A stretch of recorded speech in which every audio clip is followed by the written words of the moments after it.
በመካከለኛው ምስራቅ ለዓመታት የዘለቀውን ግጭት ወደ አዲስና አስከፊ ምዕራፍ ሊያሸጋግር የሚችል ውሳኔ በእስራኤል ተላልፏል።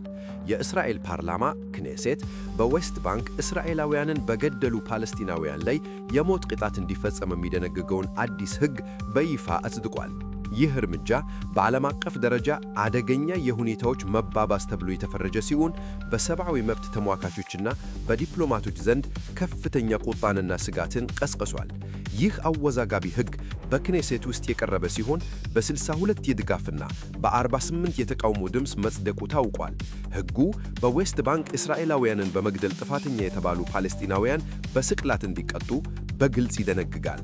ይህን ሕግ በጽኑ ሲያራምዱ የነበሩት ቀኝ ዘመሙ የብሔራዊ ደህንነት ሚኒስትር ኢታማር ቤንግቪር ሕጉ ከጸደቀ በኋላ በፓርላማ ውስጥ በሻምፓኝ ሲያከብሩ ታይተዋል።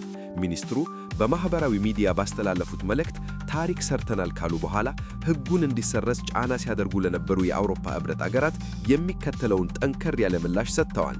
በእስራኤል መንግሥት ላይ ጫና ለፈጠራችሁና ላስፈራራችሁ የአውሮፓ ኅብረት ሰዎች የምንነግራችሁ ነገር ቢኖር እኛ አንፈራም፣ አንገዛም ብለዋል። የተባበሩት መንግሥታት የሰብአዊ መብት ቢሮ እና የተለያዩ ዓለም አቀፍ ተቋማት ሕጉን በጽኑ ተቃውመዋል። የተባበሩት መንግሥታት ድርጅት ይህ ሕግ የዘር መድልዎ ያለበትና እስራኤል በዌስት ባንክ የምታካሄደውን የአፓርታይድ ሥርዓት ይበልጥ የሚያተናክር ነው ብሏል። ሕጉ ፍትሐዊ ባልሆነ የፍርድ ሂደት ውስጥ ለሚገኙ ፍልስጤማውያን እስረኞች ትልቅ አደጋ መሆኑን ገልጿል። አምነስቲ ኢንተርናሽናል ተቋሙ ሕጉን የጭካኔ የዘር መድልዎ እና የሰብአዊ መብት ግልጽ ንቀት መገለጫ ሲል ጠርቶታል።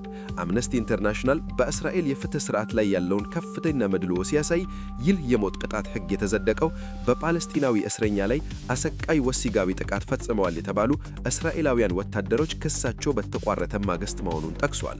በአንድ በኩል መንግሥታዊ ግድያን በሕግ ሲያጸድቁ፣ በሌላ በኩል ግን አሰቃይ ጥቃት ፈጽመዋል የተባሉ ወታደሮችን በነፃ ማሰናበታቸው በፍትሕ ሥርዓቱ ላይ ጥቁር ነጥብ ጥሏል።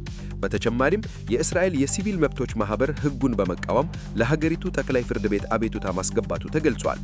ይህም ሕጉ በሀገር ውስጥ ጭምር ከፍተኛ የሕግ ክርክር እያስከተለ መሆኑን ያሳያል።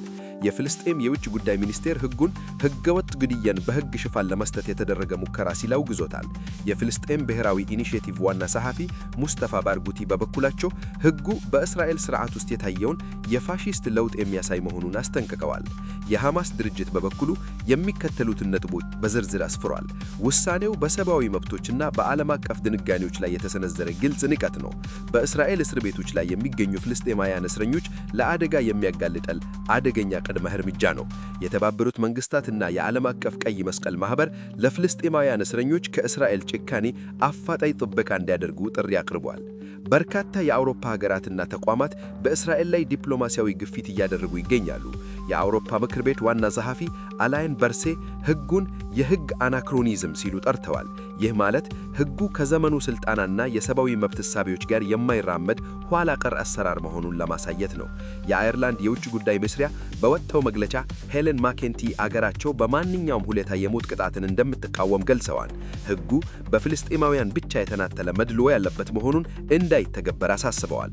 የኢጣሊያኑ የውጭ ጉዳይ ሚኒስትር አንቶኒዮ ታጃኒ እንደገለጹት ኢጣሊያን፣ ጀርመን፣ ፈረንሳይና ብሪቴን በጋራ በመሆን እስራኤል ሕጉን እንድትሰርዝ ጠይቀዋል።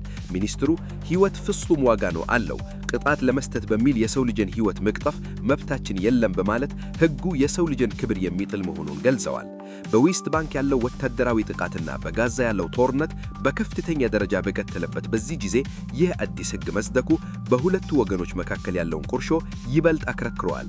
የዓለም አቀፉ ማኅበረሰብ ተቃውሞ ቢበረታም እስራኤል መንግሥት አንገዛም በሚል አቋሙ ጸንቷል።